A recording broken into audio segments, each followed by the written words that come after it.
continuamos con esas conversaciones en torno al Curavacas. Vamos a retomar, de hecho, el capítulo que habíamos dejado más o menos colgado con Tente Lagunilla. Muy buenas, Tente. Hola, muy buenas.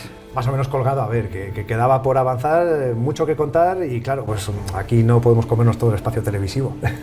Exactamente, son muchas cosas las que hay que contar, entonces hemos tenido el capítulo que habla de esas primeras ascensiones de grupos ya palentinos, enteramente palentinos, pues lo hemos tenido que partir en 3 trozos, ¿verdad? Este ya es el tercero y vamos a seguir avanzando.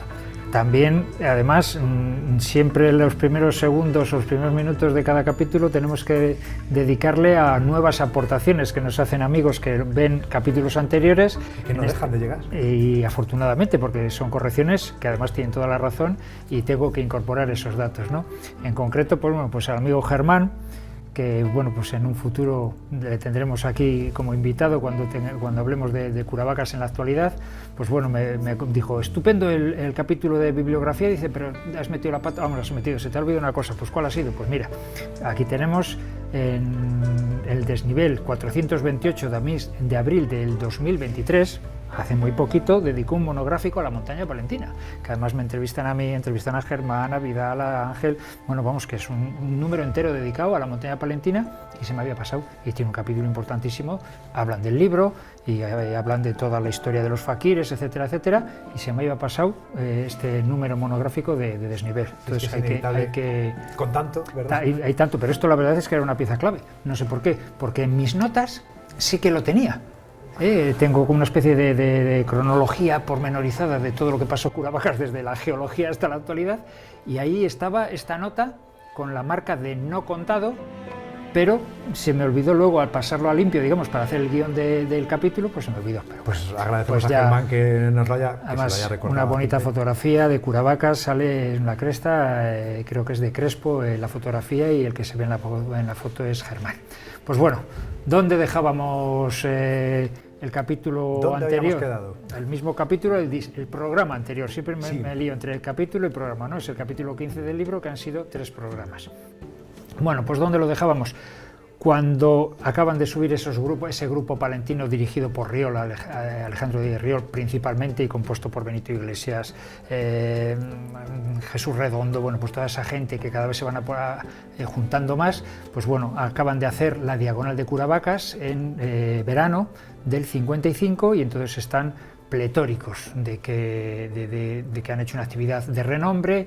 El único problema que hay es que Herreros y Riol se llevan mal, pero bueno, la verdad es que fue la última actividad que hicieron importante juntos. Pero bueno, seguimos. Una anécdota muy curiosa, ¿no?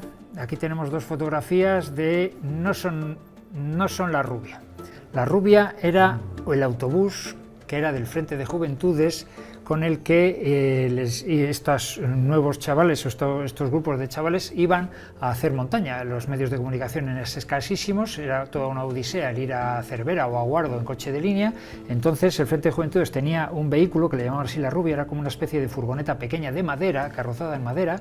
Estas son fotografías que no son originales, pero son de este estilo. Del modelo un poco parecido. Exactamente. Debía ser toda una aventura el ir, la conducía un tal Primi, y la dirección debía de ir, bueno, pues iban de chopo en chopo por la carretera de Carrión, ¿no? Dirección resistida, como cuentan anécdotas, pues de que, por ejemplo, una vez fueron a esquiar al puerto de Piedras Luengas y justo cuando llegaron se tuvieron que venir porque ya estaba anocheciendo.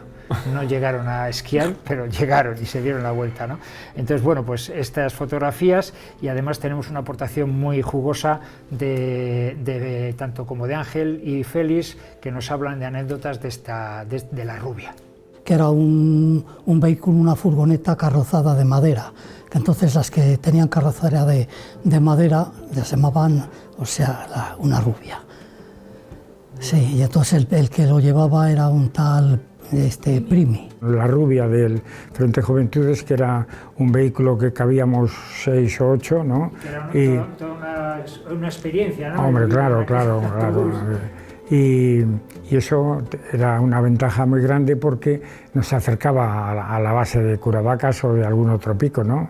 Y era del Frente de Juventud. Sí, esa la tenían. Que era que, bueno, pues como Ya. ahora se contrata a Pepín Sí, o tal. sí. Era Sí, la tenía pues para servicio de las actividades de tanto del Frente de Juventud de sección femenina, bueno. Era lo único que había. Yo recuerdo cuando fuimos a Curavacas, o sea que de Camporredondo, del túnel hasta Triollo era un camino todo de tierra, de piedras y tal, y con mucha dificultad llegabas allí. Luego de Triollo ya no pasaba el vehículo, y allí acampábamos, y luego desde Triollo teníamos que ir andando ya a Vidrieros, y luego subir ya hasta el hospital, en fin. Hacer eso era andar mucho y además con un material pesadísimo.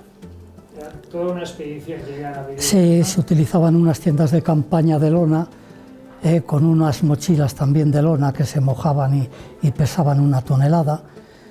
Y bueno, todo el material no es el material que disponéis ahora, que es tan ligero y además tan fácil de llevar. Y bueno, pues después de estas anécdotas jugosas, ¿verdad?, de la rubia, que nos han contado Ángel y Félix, pues seguimos avanzando en estas actividades de estos grupos ya palentinos, ¿verdad? En 1956, un año después de que han hecho esa vía a la diagonal, que es un poco lo que encumbra a ese grupo en ese momento, ¿verdad? Pues es la gran heroicidad, ¿no? Sí, así es.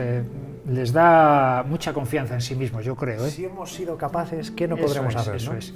Tanto es, ya lo contaremos más adelante, que en el verano siguiente, poco antes del accidente, Alejandro y Puertas escalan el Naranjo de Bulnes y Peñasanta de Castilla, lo cual en aquella época posiblemente fueran la sexta, séptima ascensión absoluta de aquellas rutas, Era un nivel impresionante para el alpinismo en Palencia si no hubiera sido por el accidente y ese desastre que supuso en el alpinismo palentino, ¿no? Ese frenazo que trajo consigo. Un frenazo brutal, pero que bueno, seguimos con esto, ¿no?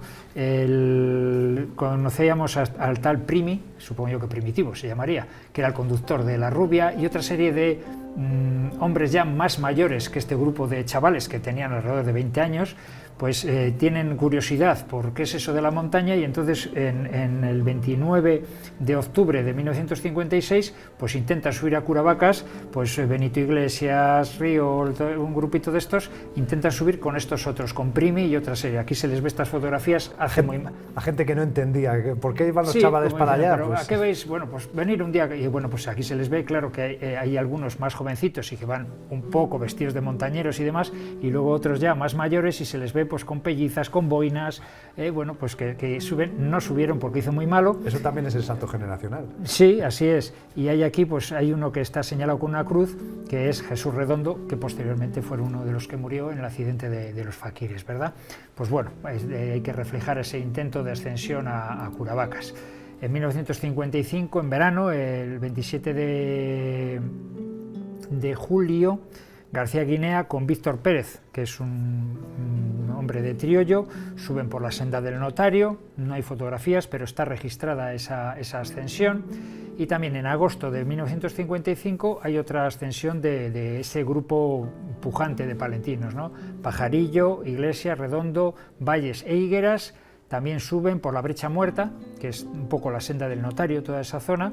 Y Rión no asiste porque debe de estar fuera, no sé en qué momento, pues igual era verano, él no trabajaba en Polentinos, no estaba trabajando porque era maestro y no sé dónde estaría, pero en esta ascensión no está. Hay muchísimas fotografías, hay muchas fotografías del grupo subiendo, aquí les veis, ¿no? Todos en la cumbre, subiendo, bueno, pues hay varias.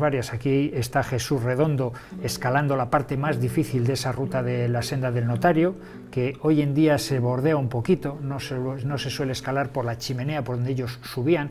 Ellos conocían esta vía del invierno, cuando había subido Alejandro y esta gente en invierno, y bueno, pues siempre subían por una chimenea, y hoy pues se hace abriéndose un poquito, que tal vez da más miedo, porque no estás encajonado en una chimenea, pero es mucho más sencillo. ellos iban un poco a lo seguro, ¿no? A meterse a la chimenea, que ahí casi si te caes te quedas empotrado. Pues bueno, pues vemos más fotografías. Aquí están, por ejemplo, Felicísimo Cisneros, Pajarillo, y Benito Iglesias en 2 fotografías en la cumbre, muy buenas fotografías. Tenemos incluso fotografías del descenso por esa chimenea, que te digo, van todos encordados, que bueno, pues con la técnica de aquellos años, hoy esto sería un suicidio, ¿no? Porque apenas se aseguraban, no se aseguraban al hombro, no metían ningún tipo de anclaje. Esto, si uno se cae, no sé yo si hubieran ido todos para abajo, pero bueno, era la técnica que se utilizaba en aquel momento, ¿no? En el 55, 56.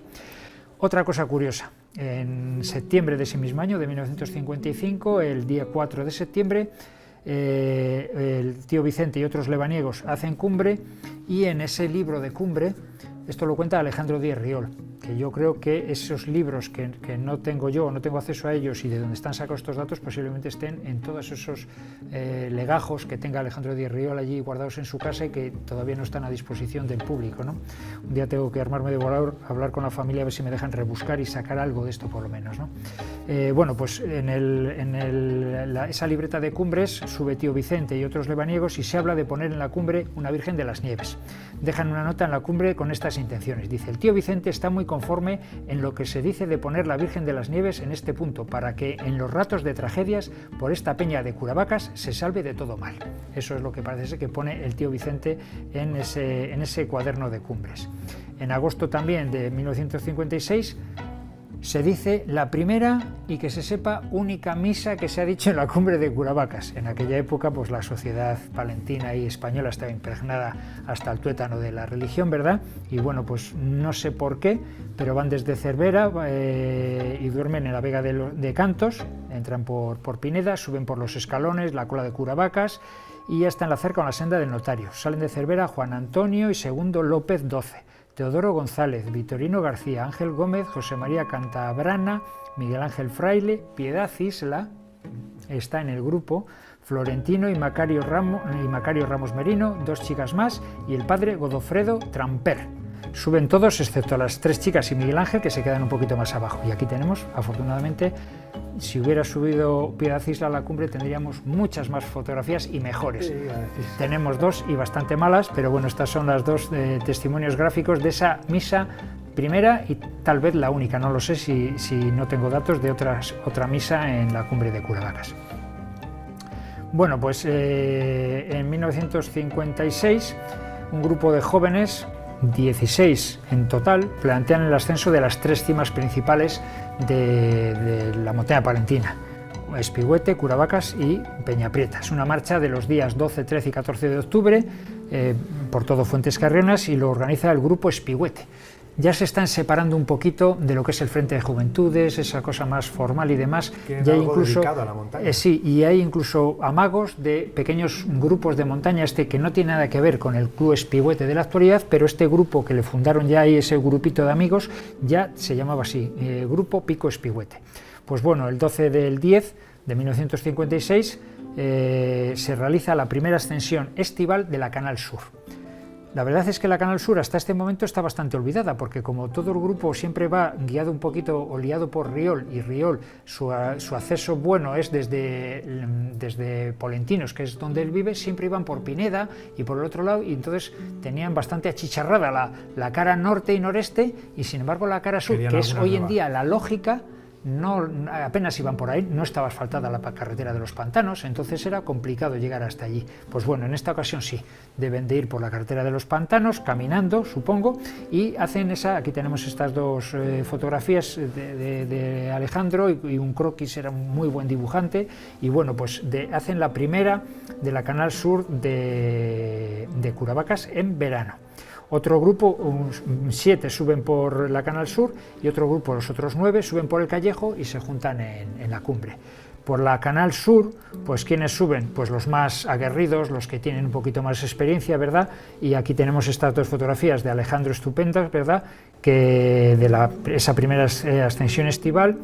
Y bueno, pues aquí ya, en esta fotografía que a mí me encanta, que se ven al fondo las agujas sur, ese torreón que se veía al fondo, aquí se ve, además de estar Ausín en esta fotografía, están las 3 personas que años después, un año después, morirían en el accidente de los faquires. Aquí está Paulino, está Jesús y está Luis Ángel Puertas, ¿verdad? Aparte de otros 3 amigos.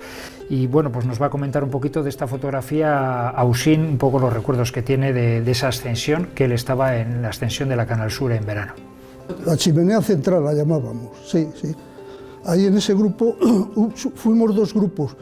Uno que hicimos la chimenea central, que eran pues Alejandro Díaz Riol, Puertas, Mario Herrero no estaba Paulino, Marino Ampudia y yo, y Rufino Antolín también.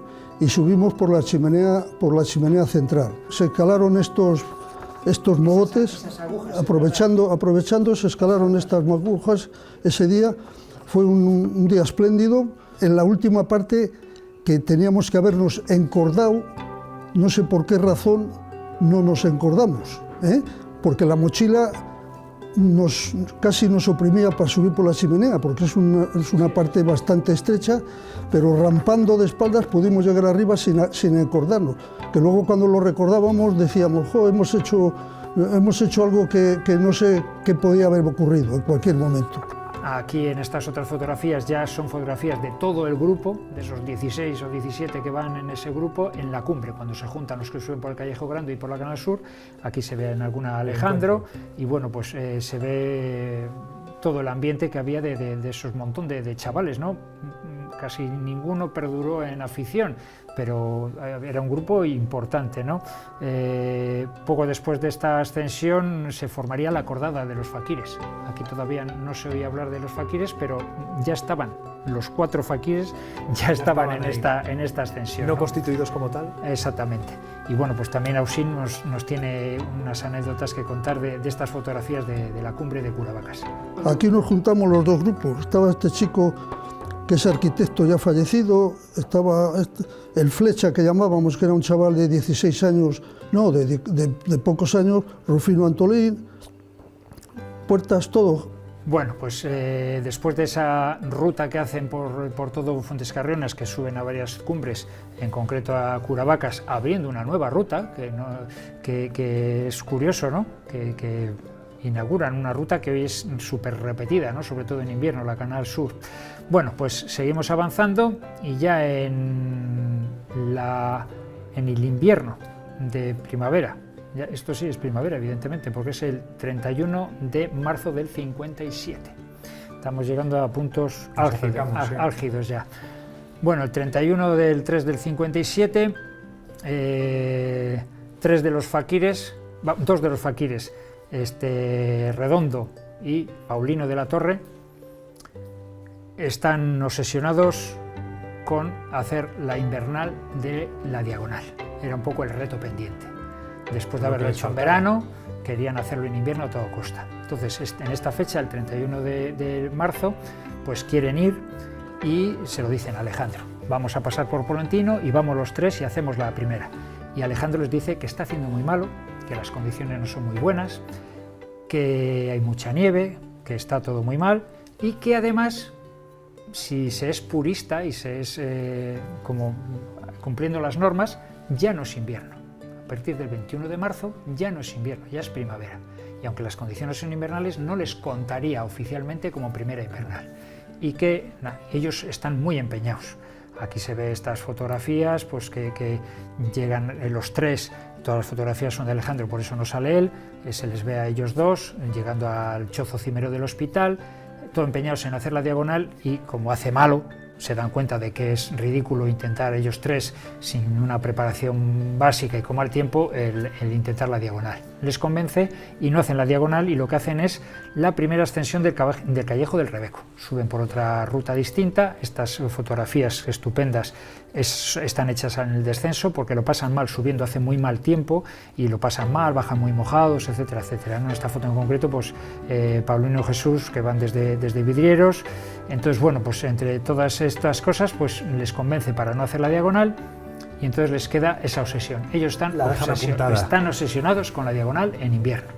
Pero aquí, pues lo que hacen es el Callejo del Rebeco.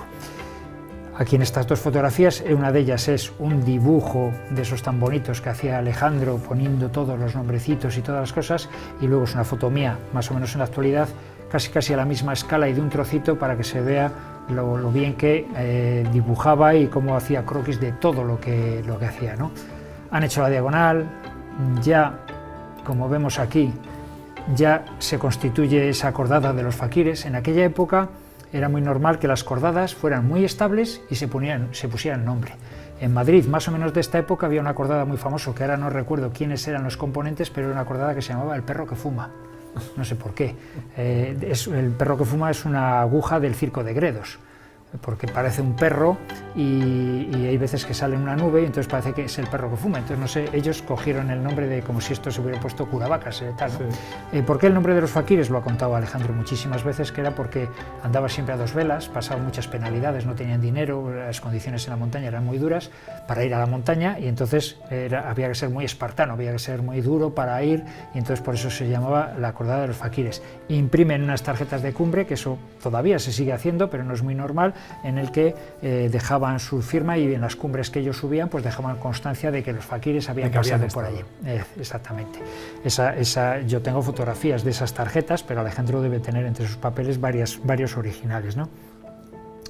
Y bueno, pues aquí un poquito dejamos este capítulo de ascensiones de grupos palentinos y cómo lo dejamos.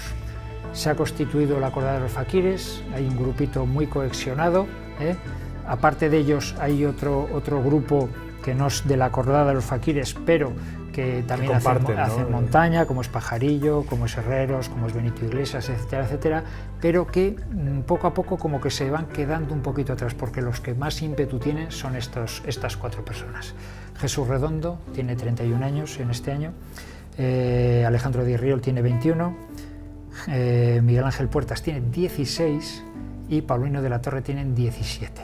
Esta es la cordada de los faquires y, como digo, la obsesión, sobre todo de estos tres, Alejandro no tanto, pero de estos tres están obsesionados con la diagonal de Curavacas en invierno. Y es lo que contaremos en el siguiente capítulo, ese intento de ascensión de Curavacas por la diagonal en invierno que acabó, desgraciadamente, bastante mal. Y que fue lo que marcó un poco ese freno a la evolución, crecimiento que estaba teniendo la afición por la montaña en Palencia. Afortunadamente con el tiempo se retomó. Hablaremos de esto, Tente, largo y tendido y conociendo además a fondo a los protagonistas y todas sus circunstancias. Y recordamos, como siempre, que lanzamos el guante para aquellos que quieran aportar más información, detalles, datos que puedan ser útiles, bienvenidos son. Aquí siempre recibimos informaciones de todo tipo y son bienvenidas. Pues lo dicho, volveremos a hablar de Curavacas, seguiremos con todo y nos centraremos en este caso en los faquires, en la cordada de los faquires, pero será la próxima semana.